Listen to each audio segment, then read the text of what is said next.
Mr. Sandman, bring me a dream. Bum bum bum bum. Make him the cutest that I've ever seen. Bum bum bum bum. Give him two lips like roses and clover. Bum bum bum. Then tell him that his lonesome nights are over. Hey you guys, I'm Christian. I'm Corey. And we are SuperKamiGuru9000. And we are here to review Naruto Chapter 5, 4, 6. Let's get to it. The chapter starts off with a sand and a cloud ninja running back to HQ. And they are ambushed by a Edo Tensei magnetism zombie. Which, actually a really cool ability, which we have never seen. And he looks like a completely badass ninja. If he shoots out his shuriken and you hit them with your shuriken or kunai, you become magnetized. So anything he shoots at you will like get directed towards you like a homing missile. And he is one badass ninja. Oh wait, he's dead. Naruto killed him. Okay, let's move on. Alright, so Naruto showed up on the battlefield, or at least one of his clones did with B, and they took out this brand new ninja, whose name was Toruri, by the way, but we'll never get to see him again anyway. He's dead and sealed. But the cool thing is here, you know, we can see that Naruto's very competent and he knows what he's doing.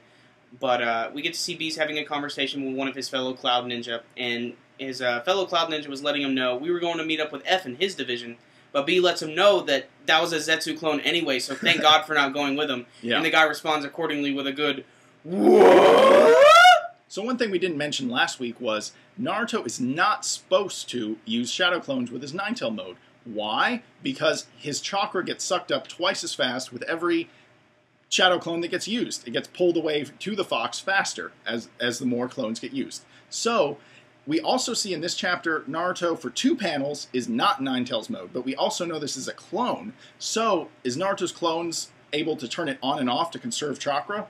We're not really sure. It might actually be an author mistake. There have been mistakes in the manga in past chapters, so it's not, you know, out of reason. So, definitely something to note. And it's really hard to tell here because usually in a manga series when someone has like a quick transformation or something, there's usually a panel of them showing them having a little transformation. You know, but, you know, like we were saying, Naruto's basically just normal wearing his regular uniform, and then the next panel, boom, Kyuubi chakra all around him. So we don't know if he's able to just switch it on or off, or, you know. Conserve chakra that exactly. way. So we jump to the Kages, and they are pretty much ready to fight. And this is one of the fights I've been looking forward to, so it's awesome that this is starting. And they're like, well, the army's been retreating, but I guess they're about to stand off with us. And then we see this epic sand wave coming over. Okay, that's our representation of sand. And pretty much one of the Kages makes some smart-ass remark like, oh, I wonder whose village that sand's coming from. Probably hidden waterfall. Or leaf or, you know, mist. No, it's fucking sand, people. Finally, we return to the Edo Tensei Kage fight. Yes, it's awesome. About time, too. So here they are, and they're like, the army is retreating. And they're like, well, I don't think they're going to retreat anymore. And then all of a sudden, this gigantic sand wave is coming at them. And one of the Kages makes some dumbass or smart-ass remark, however you want to look at it. He's like, I wonder whose village that's from. Probably hidden waterfalls. Yeah, or hidden leaf or mist. No, it's sand, man. Duh. Of course, he knew that too. But that's pretty much how this fight starts. And now we finally get to see Gaara's dad finally do something. I know. And it's interesting because before he was basically the most painfully playing Kage that we've ever seen. We had no idea what he was capable of. Well, as we were saying earlier, this giant sand wall is coming over to obliterate the landscape.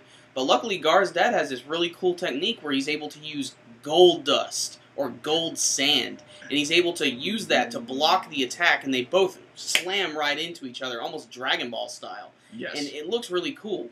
And another thing interesting that about his character is whenever he's going to attack, you can see that these dark rings actually form around his eyes, just like Gaara. It's kind of like his powering up. And it's kind of weird, and it makes me think, it's like, why are Gaara's eyes always like that? Is it just because he's always in a constant state of kick-ass mode? Yeah, Gaara is constantly powered up. He just came out of the hyperbolic time chamber and is used to Super Saiyan. And it's interesting to note that Gaara's dad actually thinks that Gaara still has Shukaku inside of him because he notices, you know, he's using that giant attack. This is just more emphasizing the fact that Gaara himself doesn't need the Bijou to be as strong as he is. And this is a new theme we're seeing repeated a lot with Bee and Naruto, with the Raikage. And now Gaara. They don't need their beasts to be powerful warriors. And if anything, it's debatable, or more debatable, that Gaara is as powerful as he used to be. Or more so, because now he's not psychotic. I think this chapter was good proof of that. The next awesome fight we see in this Kage battle is this two Kages face off. And they both use their dust element techniques. And they're both like, and then the two like boxes with their little circles in them come and collide. And then there's just like epic Dragon Ball Z type explosion where it just like erases the landscape. And take a look at that panel because it definitely looks like the place Goku and Vegeta fought in countless battles. This weird sort of desolate, perfectly stacked rock, Arizona looking kind of area.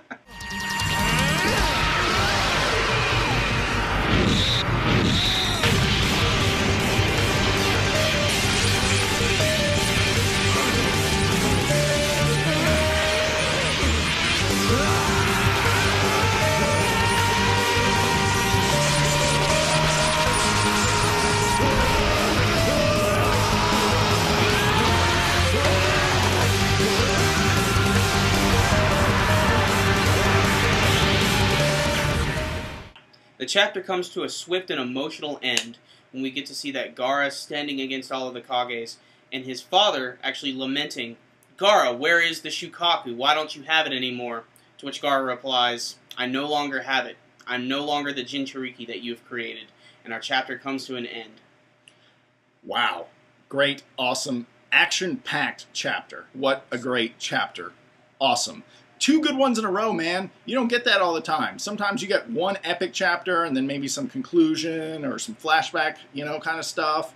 But this was just a great chapter. First of all, Naruto's clones pretty much can kick anything's ass. Look at that. He just showed up and was like, boom, one dead, and then luckily those two ninja were the kind that seal. So they sealed up that Edo Tensei in like 2 seconds. And it was just, that was an awesome intro to this chapter. And then, the Kage stuff. This is a great way to make the story go further and include a lot of great action. And again, this is a shonen series. It is just not often we get two great chapters, 2 in a row.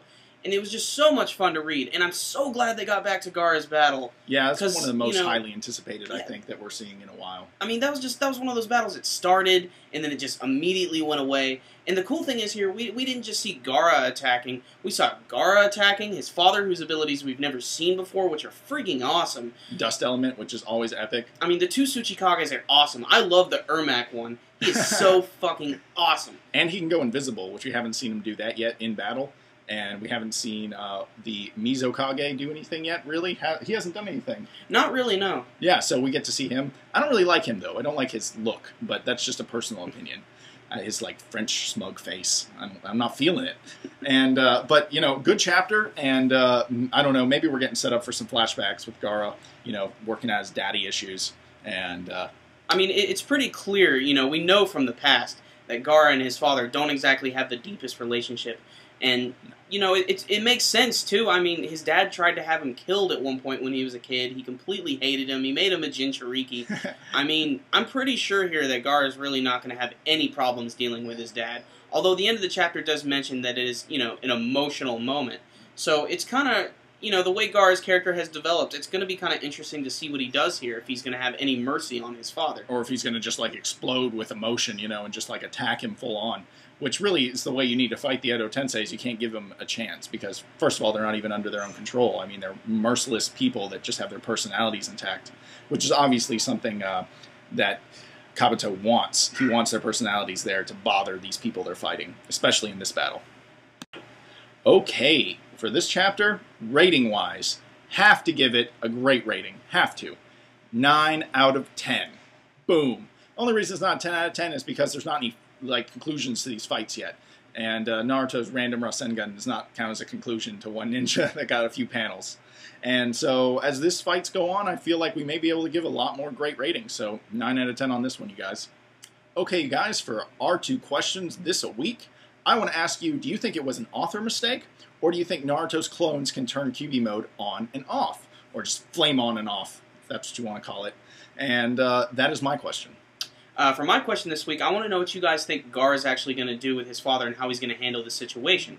Is he going to have an emotional outburst like Sai did with his brother when he found out he was an Edo Tensei? Or is he going to be regular Gaara and just have a calm face all the time and kill everything in sight? Maybe shed a tear or two, like he did with Sasuke. Just let us know. Eyeshadow run a little bit. The best way to let us know is just leave a comment below. Oh, also, you guys, if you don't want to answer our questions, just leave a comment telling us what you thought about this chapter. We'd love to just hear your thoughts and opinions on it. A few pieces of information I want to leave you guys with before we head out for the week. One, we now have a Twitter. We are at LuffyGear9000. So go check that out. And we're going to tweet a whole bunch of random, stupid information that you guys can follow and comment on. Oh, man, I can't wait to tweet. It's going to be great. Sarcasm. Okay, so we also have a Facebook. Check that out. And we also release random videos every week that are not our 2 reviews. So check those out. The one we released this week was our number 2 on our top 5 anime heroes list. I won't spoil it for who it is, but go check out those videos. We work really hard on them.